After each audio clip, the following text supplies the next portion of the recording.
All right.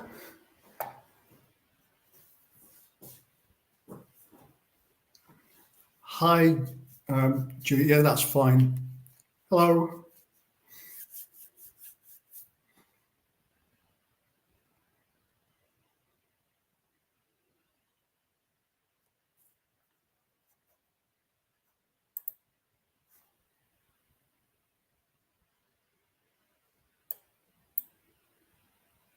I'm hoping this is working. Right. Can you hear me though? At least.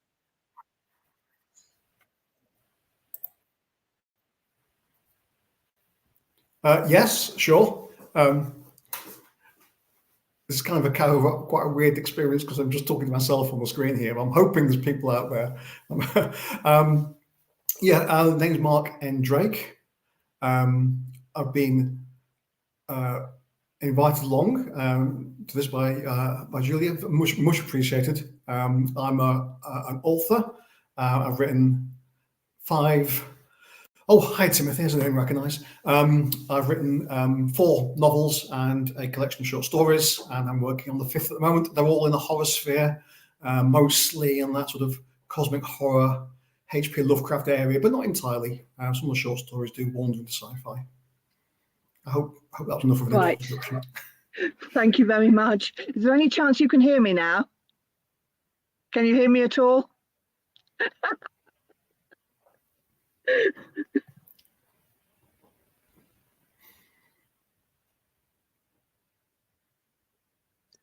Right. I'm keeping on. I can see your screen trying to start. There.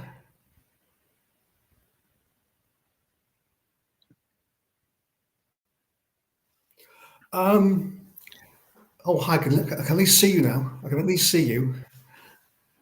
Still can't hear you, but I can see you. So horror, I guess really I came to it through films. When I, in my younger days, I used to read a lot, but I guess if I veered towards anything, it was science fiction. And I think what really perhaps set me off being interested in horror was there was a season of basically almost all the Hammer horror films. I forget if it was on BBC Two late at night one night, once a week. I basically went through all those, and that really got me interested initially. And then I think it was a second film, another film, very different film that cemented that, and that was The Haunting. So the original version of The Haunting, the 1963 version. So that really got me interested in horror. And then the third element, I think, was, and this sounds very, very trivial, but playing Call of Cthulhu. I'd never played Call of Cthulhu in my life. And my friend, we all played Dungeons and Dragons. A friend came and said, "Oh, I've got a much better game." I said, "What, better than Dungeons and Dragons? How can this be?" And so we played Call of Cthulhu, and it was brilliant. I really got into the backstory of it, and I went out and sought immediately every H.P. Lovecraft and every August Derleth and book I could, and Clark Ashton Smith, and that got me to that type of horror. So my journey into horror was really via other media, I guess, and it brought me into very much the sort of cosmic horror Lovecraftian realm, rather than perhaps more of the gore and the Hellraiser type of horror, I guess. Can you hear me now? I can hear you now. Oh, thank God for that. Thank God for that. Yay. Yes, I've had so many technical issues this end, it's not funny. But we decided to go ahead and do it anyway and make the best of it, because I was thrilled to bits when I read your story, Bob's Top. Oh, and thank you. Yeah, it was, it was a really gruesome ending and lots of atmospheric build-up. And thank you very much, Timothy. And so consequently, I asked to record it, and you graciously let me, and I like to think I did it justice. And so from then on, I'm a bit of a fan. So I thought I'd have to ask you on. And you graciously came, and then with all the technical issues, I thought we could try rescheduling, or we could try ploughing on. So I'm using an old computer because my new computer's microphone's not working at all. So the question we're going to go on to now is a very simple and boring one, which was basically, where were you born and raised? Okay, yeah, I'm originally from Chesterfield in Derbyshire. Mm-hmm. Um, from there, I lived there for first sort of 20 odd years, and then straight after graduating, I got a degree. I moved down south to Hampshire to work in defence. And after about 8 years in Hampshire, I moved up to change job to County Durham.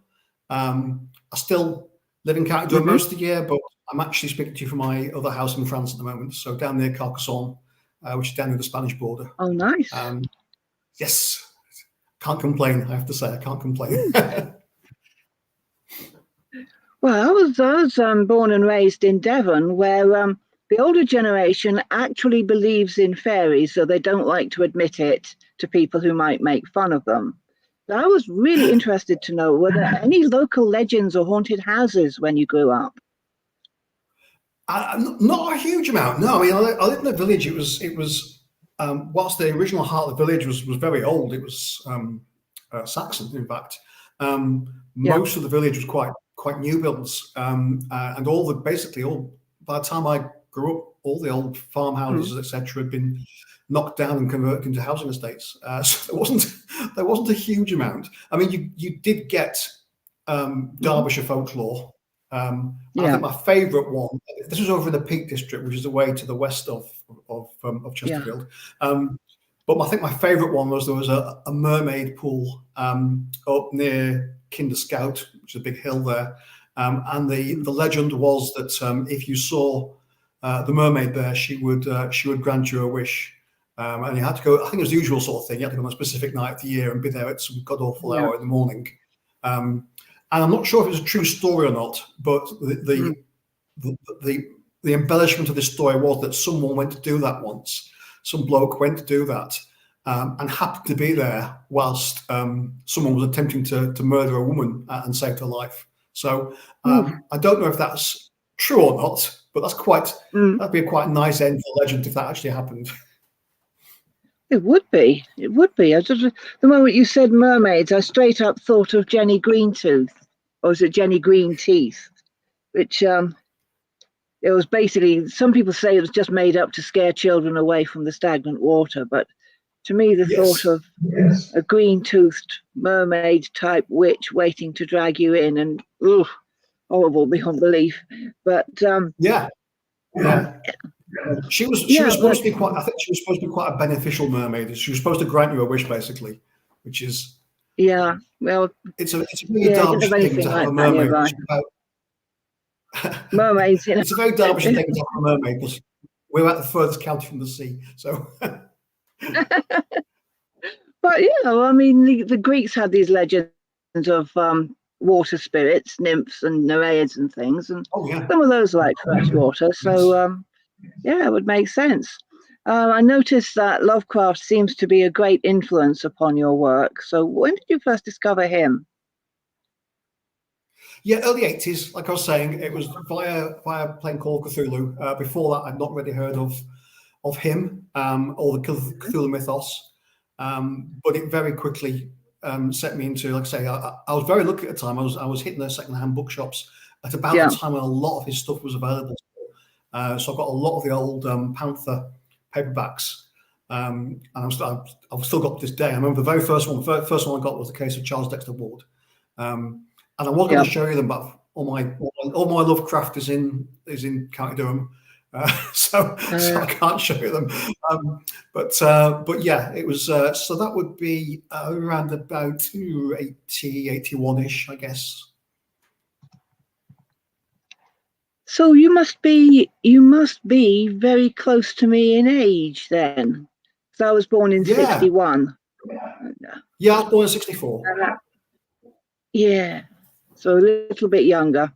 See, I remember the first time I played Call of Cthulhu, which was at a convention. Absolutely loved it, had a whale of a time, and never got to play it again, even though I got the books just in case. And so how did your first Call of Cthulhu adventure end? Did your character go mad? It was completely atypical. Cthulhu was summoned. I rolled my SAN roll, so I was only going to lose D10 sanity, and I rolled one. I rolled one. So Cthulhu was summoned in front of me, and I sort of went, meh, and lost one sanity point. Oh, the absolute fantasy element. I remember getting into a big argument with the dungeon keeper because we had these reanimated bodies running around. It was something to do with Shub-Niggurath and her dark young. We ended up in a big battle with them. But so the zombie was in. We managed to kill the zombie, but there was a danger that it might reanimate. So I suggested that we nail it to the floor. And the dungeon master said, "No, you can't do that. The SAN loss would be too great." And I thought, well, but hold on a minute. There's a zombie might wake up and kill me at any moment. Don't you think the SAN loss from that would be greater? Yeah, I think once you've accepted it's a reanimated zombie, I think adding a few 9 Inch Nails to it doesn't really make things any worse. Yeah. Oh dear, those were the days. Anyway, so we're going back onto the Dark Isle novels. Now, I have temporarily forgotten the name of as Jack Glennison's, your first private detective. Where did he come from? Was he based on a real person, or did you just bring him out of your mind completely? No, I came to him. I had the idea for the plot for the first book, and for the fact that maybe it could then be an ongoing series. And I actually had the only character in that book that he was one character in the book I didn't come to with a name and with a clear idea who he was.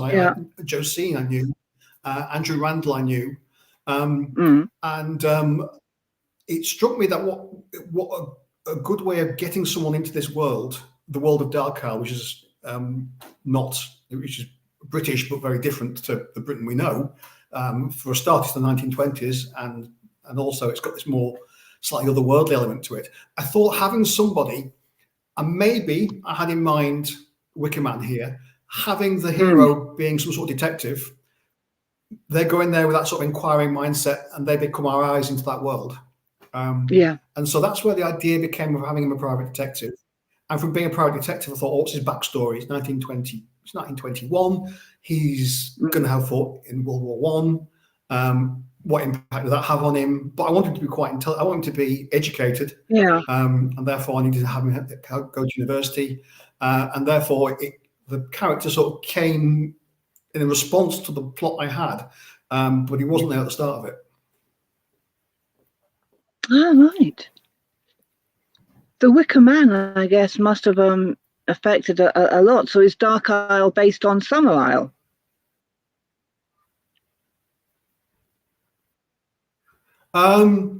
Little bits of it, yeah, without a doubt. I mean, originally I wanted to write stories set in the Derbyshire Peak District, and it struck me that even in the 1920s, the Derbyshire Peak District wasn't terribly isolated. I wanted somewhere that was isolated and somewhere that it would be difficult to get away from.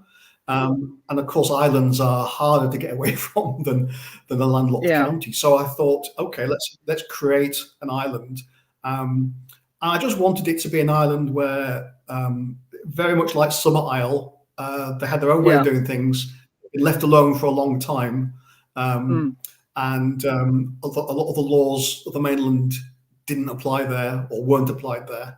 Without a doubt, Summer Isle is without a doubt an influence.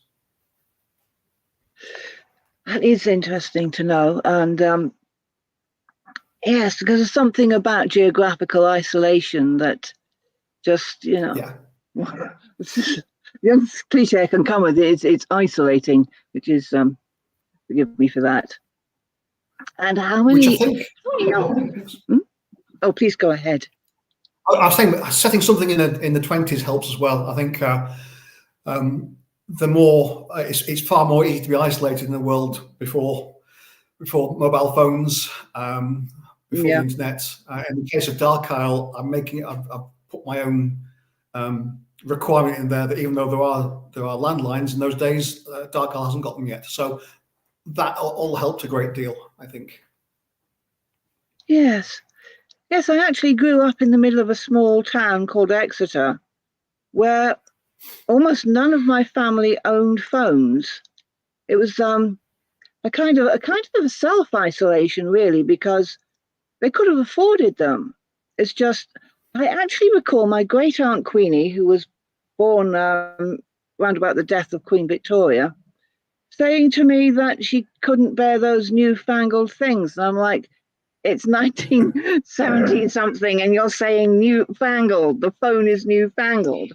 But I think the isolation in the mind that you can be right in the middle of civilization. Well, not that Exeter was that civilized, but you could be right in the middle of a city and still be living in the Victorian times in your mind, which now I'm rambling. How many Dark Isle novels do you think there will be in the end? We've got 4 now.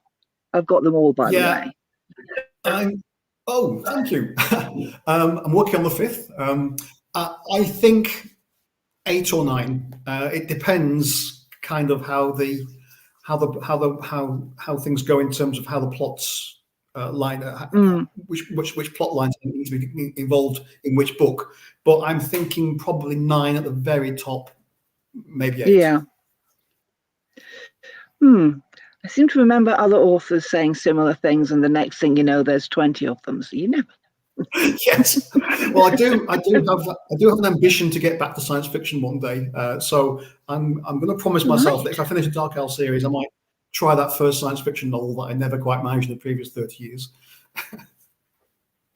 Well, yes. I mean, I think that's a great idea, because there's the combination of the two, horror and science fiction, is one of my favorite combinations. So movies like Event Horizon and Pandorum and the like. I think the two genres are so interlinked, and you know, I do subscribe to the theory that probably the first science fiction novel was Frankenstein, which was pretty much the first horror novel too, and I think they had the genesis in the same kind of anxieties about the future. Science fiction, I think, extrapolates and looks at things if you extrapolate them, and I think horror is more inward looking, but they've got that same sort of anxiety behind them. Oh, definitely. And I think fear of the unknown and things that man wasn't supposed to know, the themes that come up in both genres pretty thoroughly. Did you ever see black and white movies like Vengeance or The Black Scorpion or any of those when you were young?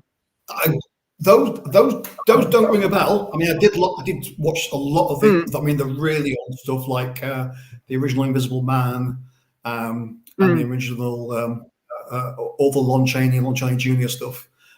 So I did see a lot of those. I can't say those ring a bell. I might have seen them and then forgotten the name. Like Tarantula. Oh grief! Creature from the Black Lagoon and the like. Oh, which yes. I always felt Definitely saw that. Very much. Yeah. Yes. I think nostalgia for these movies, for these early experiences, can be quite a strong driving force in fandom. And I don't know, would you agree? Or? Oh yes, and I think the fact that we just keep revisiting them. I mean, you could almost say The Shape of Water was the creature from the Black Lagoon with a more sympathetic creature, really. So I do, and so I think either we overtly revisit them, so you know, Godzilla just keeps getting reinvented every decade or so, or they're adapted and they pop up in a different form, which I think Shape of Water would be a really good example of that. I think there's something very archetypal about them, because to a certain extent, the creature in Shape of Water and the creature from the Black Lagoon could be described as mermaids or mer people. And or deep ones. Feedback. Oh yes. Oh, definitely. The creature as a deep one who got lost. Even more sympathetic than it was already. I kind of felt for the creature, because there he was just peacefully enjoying his life, and all these strangers come in and start photographing him and the like. But So I think this constant recycling of old themes and ideas is a very good one. I think it's healthy because we're basically looking into elements of our own psyche, as our collective unconsciousness, if such a thing exists. And do you think it's possible to write a completely original story nowadays, or make a completely original film? Gosh, even if you thought you had, I'm not sure people would agree with that, because I think people are always going to see elements of something in it. I think it'd be extremely difficult to do that. I think it's. I know I have met a few people who claim they've got no influences, and it's all novel, but I just don't buy it. I don't think you can go through life and not pick up these things whether you want to or not. So I guess my answer is no. I don't think you can. I think you can have something that's very, very original, has never been seen anything quite like that before, but there will be something in there that will have sparked that creator, will have helped them get that point, and that maybe people recognize, maybe they don't. But yeah, I think it's very hard to be absolutely original, or maybe it's impossible. Maybe it always was. Maybe there's always these archetypal, I suppose, this archetypal 7 stories, which went back to ancient times, and maybe that's always been the case. I think you can always do something that's got an original slant on it, and an original take, and an original style to it, perhaps. But I don't think it can be completely original. I can't be anyway. Maybe that's just me. I don't think it's possible to be completely original either, because we grow up, we like little sponges soaking up information and stories and the like, and I don't know about you, I can often remember things that I've read or things that I've heard, but can't always remember where I heard them from, which means sometimes very embarrassingly I'll trot out a fictional story, like I can't think of any examples offhand, but I will trot it out as if it was historical fact, and somebody says, no, that was Ivanhoe. No, that was a TV show that you watched. Yeah, and the trouble is, the more you get, the more you watch, the more you read, the easier that is to happen. So it gets worse and worse as you get older. You still have Switch Tapestry or something. What do you see the future of horror as?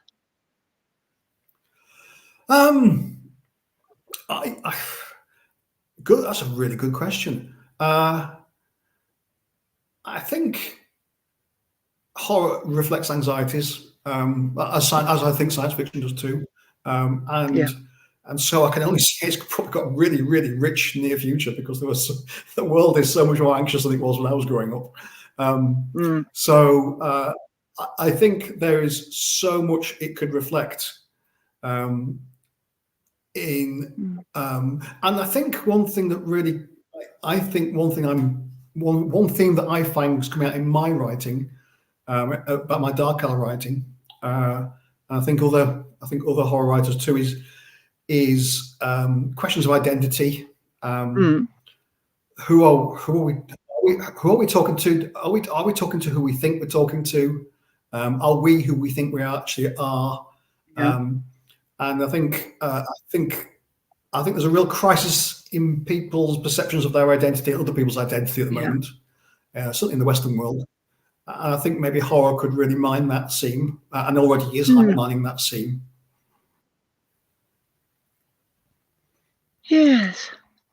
It was interesting that you gave your hero of the Dark Hour novels a background in World War One, because it seems to me that you've got their the horrors of real life, because World War One was pretty much, I've read quite a bit about it, it's pretty much one of the most horrifying scenarios you could come up with. It's got Frankenstein beat by a mile.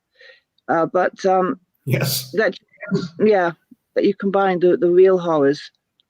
Have you done much research on World War One? Yeah, quite a bit. So Jack's battalion was a real battalion that was raised in Derbyshire at the time, and saw a lot of the major action during the war. And quite near the end of the war, the 1917 German Spring Offensive, they got really shredded. So he'll have seen quite a bad experience. It is quite a bad experience. You have a quite bad experience, Yeah. which I think you're right. I think one of my reviewers says, you know, Jack Lennon doesn't. If he finds out something horrific and he doesn't just do the traditional Lovecraftian thing of fainting or describing it as indescribable. At the back of the mind, yeah, he's probably seen worse, you know. Yes. Yes, I think one of the ways that these real life horrors are scariest, as Vinette has said in the comments, is that you know, the alien entities want to kill us and drive us mad and torture us, and it's like, well, they're alien. They're not like our kinfolk. You know, why would they feel warm or sympathetic towards us?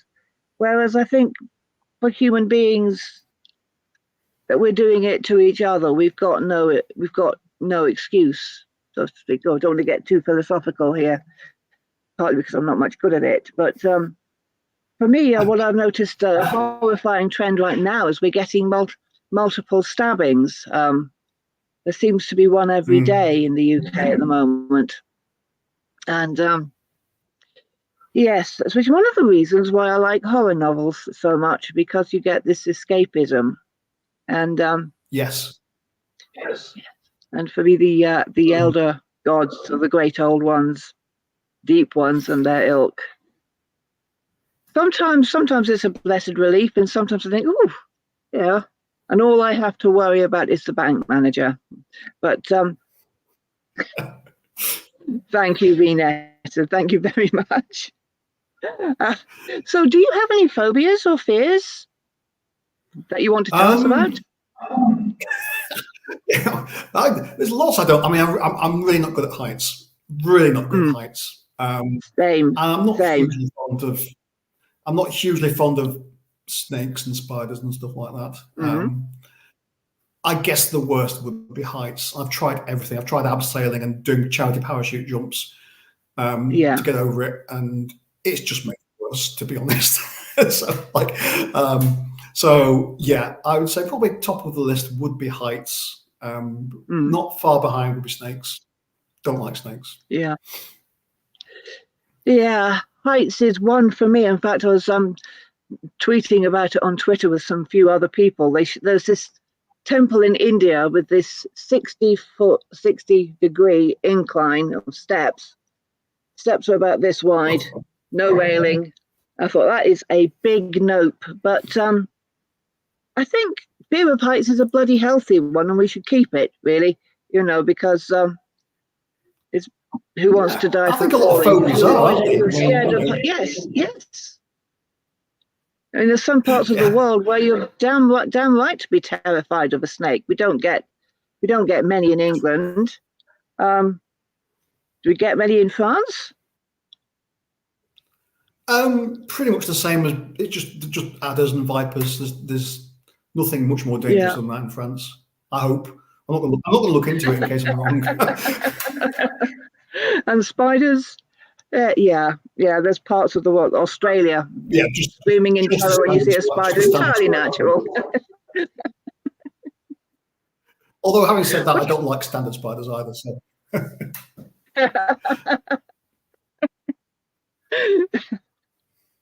So, what would you say would be the most dangerous situation you've ever been in, if I can ask that?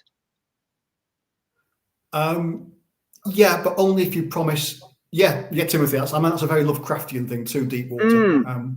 You might not want to read too much further into the series, mate. But if you promise not to laugh, I managed to get myself run over by a helicopter once. That was quite scary at the time. Yeah.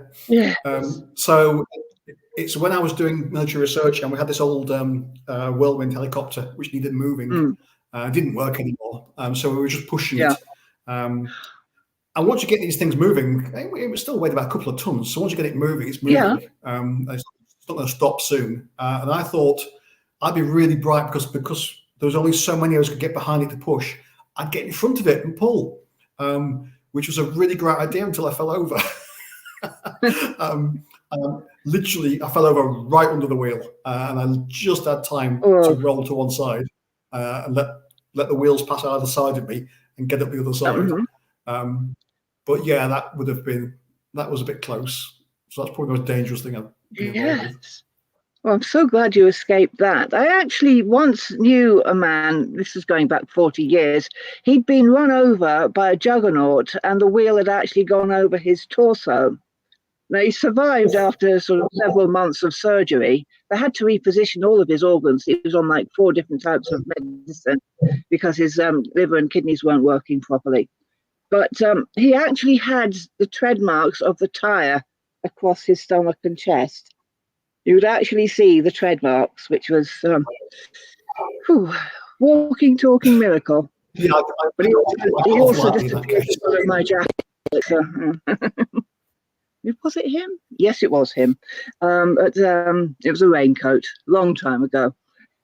So, what projects are you working on at the moment? Book 5 of Dark Isle. So I'm working on that. I'm also just started work on a submission for an anthology call. But yeah, mostly book 5. I'm on to chapter 3 at the moment. So that's going okay.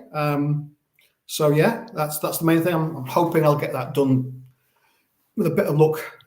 Certainly get it written this calendar year. Might not get it out this calendar year, Yeah. but I'm hoping I can get that out in 2024 if it's all possible. So, do you work on like more than one project at the same time, or do you do them all separately? Well, thanks, Timothy. I generally find, at the moment, I find it difficult to work on more than one project at a time because, particularly with the novels, I tend to get really immersed in the characters and the scenarios and the plot, and I tend to think about them an awful lot. So it's quite hard to park that and go and do something else. And when I took some time out because I thought, this will be dead easy. I'll just pull together some existing short stories. I'll write some new short stories and I'll put out a collection. And that was great. But then I found it absolutely killed my ability to write anything longer than a short story for months. So yeah, I do have to. I can switch mindset, but it's difficult. So no, I'm not. Yeah. I'm going to not tempt fate, and I'm going to really plow on with book 5. Apart from this one call for the anthology, which is too good to miss out on. I'm going to plow on with book 5 for this. Yeah. Are you allowed to tell us which anthology?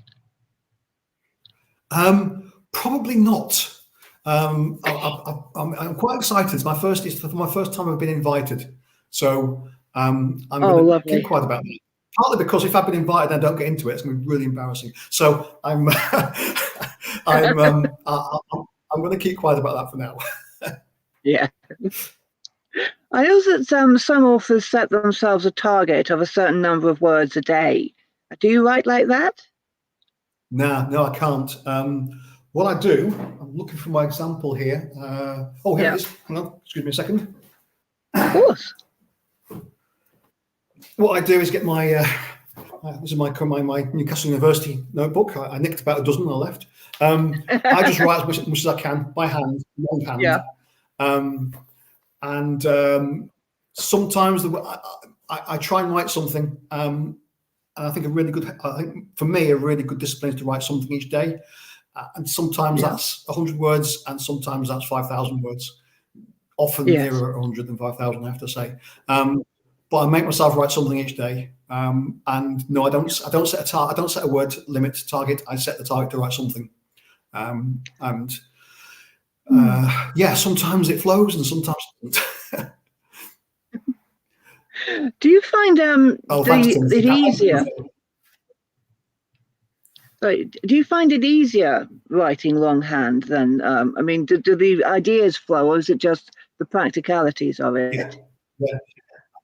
I find I'm more forgiving of myself, and I think if I look back at all my failed attempts to be a writer in the past, I'm sure this is just me. I'm sure a lot of people don't have this issue, but when I'm sitting down writing something, either back then originally on a typewriter or nowadays on a laptop or on a computer, the urge to go back and keep faffing with every sentence more or less as soon as you've written it is Ah, just stops me dead in the water. And so what I yes, do is I write longhand, and with the expectation I'm going to edit it afterwards. And I find yeah, I'm much more forgiving myself. I get the words down there. They're yes, usually pretty not they're usually not great, but then I go back and I edit it on the laptop, and I find it's much easier for me to do it that way. If I was to write it directly onto a laptop, onto a computer, I just think it would stop me dead in the water. yeah. Yeah, I remember quite a few authors, Lovecraft, for example. Mind you, I think he just hated typing. Hey, I'm just Yeah, going to put VNet, somebody else's absolutely. comment on. So yeah, yes. Yeah, I find absolutely. Forgive yourself. Be rubbish. Mm, Be rubbish, but get the words out there, and then you'll find that when you edit it, it won't be rubbish anymore. yes, yes. I've tried. I once did a few things for Occult Detective Quarterly, which is now, I think, and I think that might be now defunct. But I had many years of dreaming of being a writer, but when I actually knuckled down and started writing, I found I didn't enjoy it. It was too much like being at school and having to do Yeah. essays. And for me to accept, well, that's not where my talent lies. But I wonder, do you do any other creative things besides writing? Not really, not anymore. I mean, I used to sort of paint figures, etc. For mostly for Call of Cthulhu, but no, I guess writing is really my creative outlet. Yeah, I would say that's pretty much it. Do you collect anything in particular? Uh, um, yeah, this again. Don't laugh. I collect dice, so I have a dice Mhm. collection. Well, that is actually one of the coolest things because I've got about 170, 80 dice. Which, I just like to look at them. So Yeah, some people like that. It's no idea or not, but they're pretty. They're different colours, swirly, transparent, glittery, different yeah. shapes. Same here. I've got all sorts. I mean, I guess again that probably to blame. You can blame tabletop role playing games for that.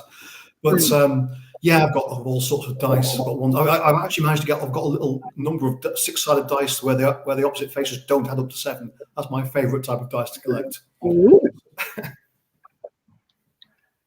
Gosh, it's like do you have a particularly valuable set or a particularly old set?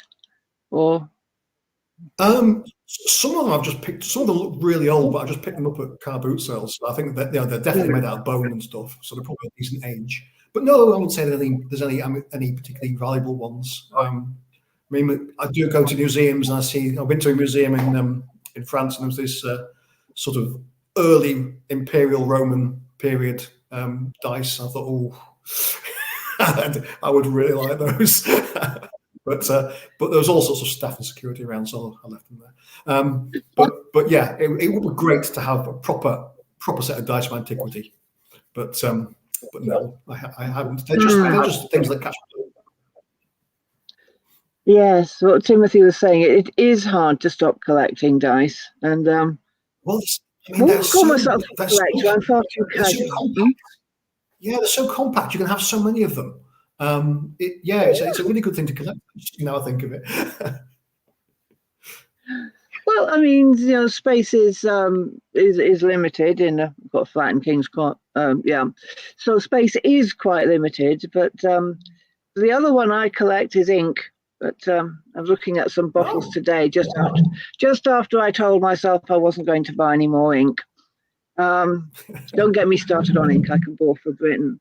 What do you do to unwind? that is an interesting one. That's a new one on me.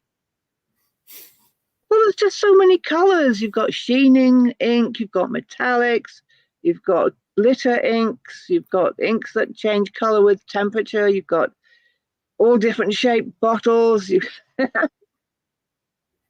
I mean, do You've got you ink do from all over you the use world. them, or will that spoil the collection?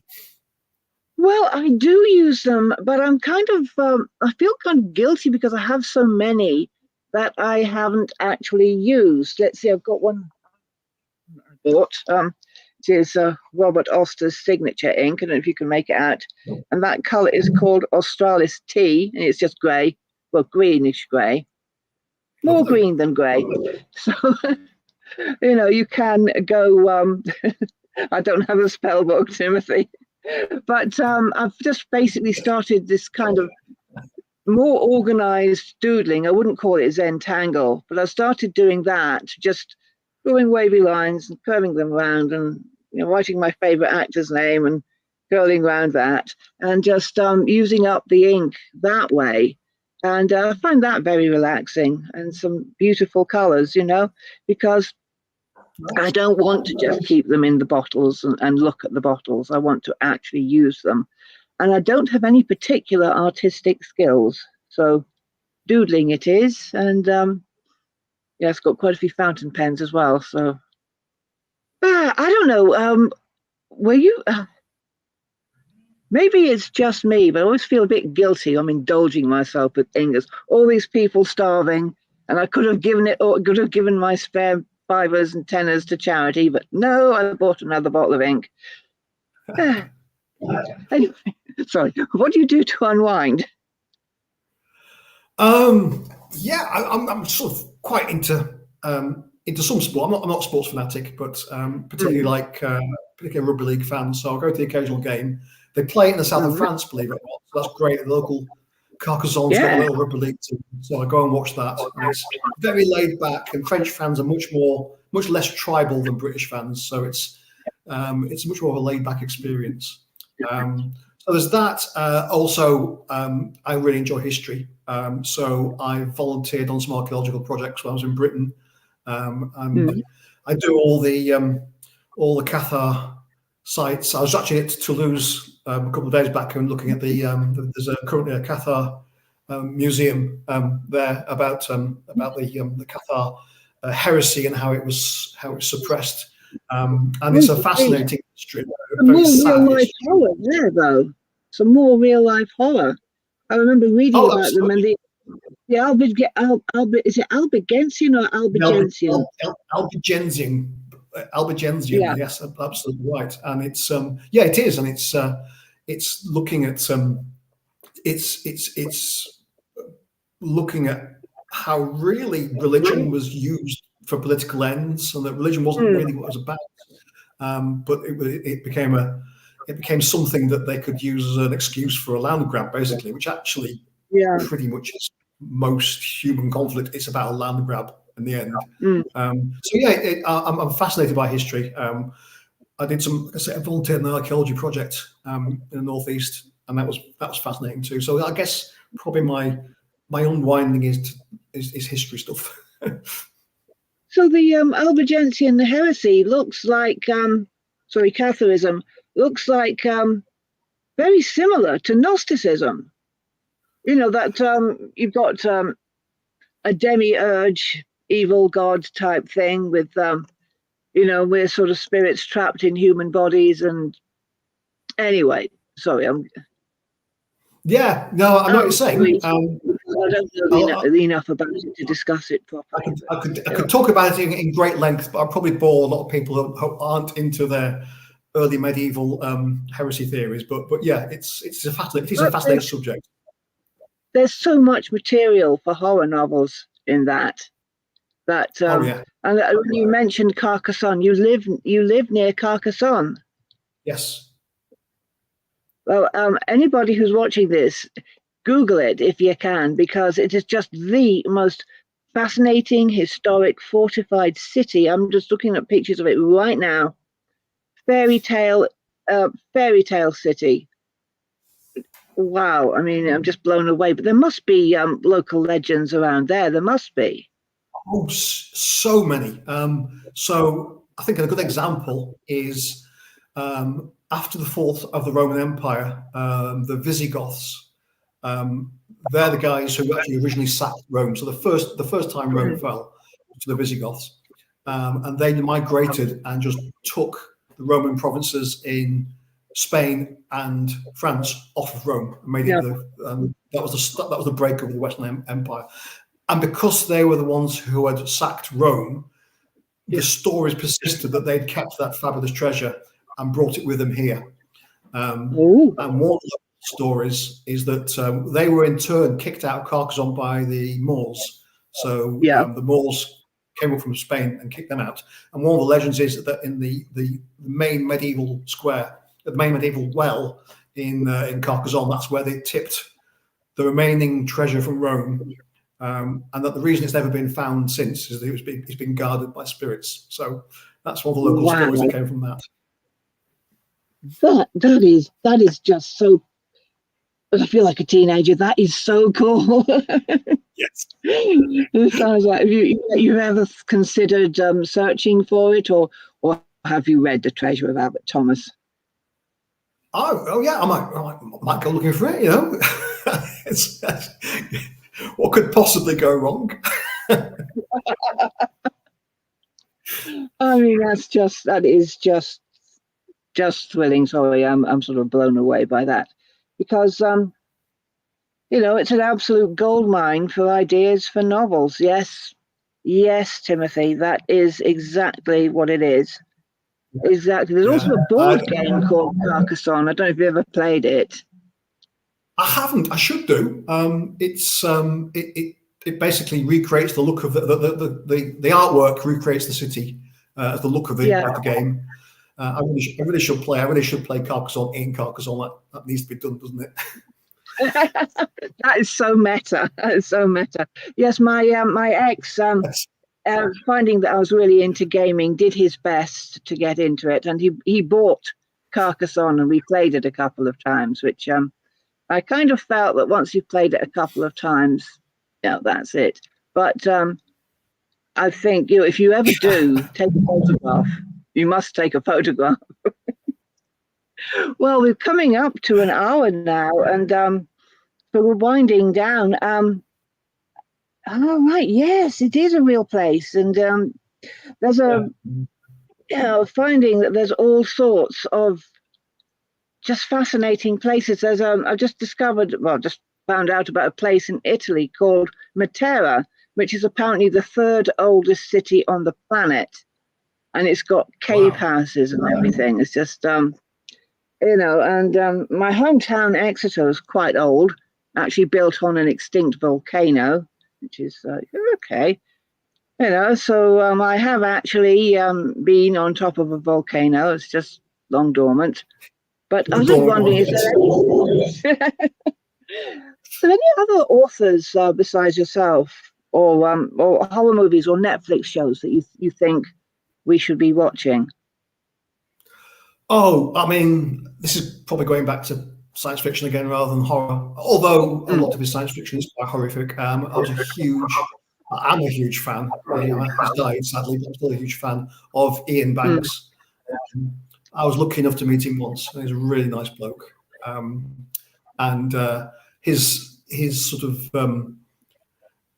this idea that you can't be original, but he put that really novel twist on big space opera type science fiction, and did put in elements of it that were quite horrific as well. So I think Ian Banks, you can never read too much Ian Banks, in my opinion. Thank you, Timmy. That's really nice of you. It's really nice of you to say that.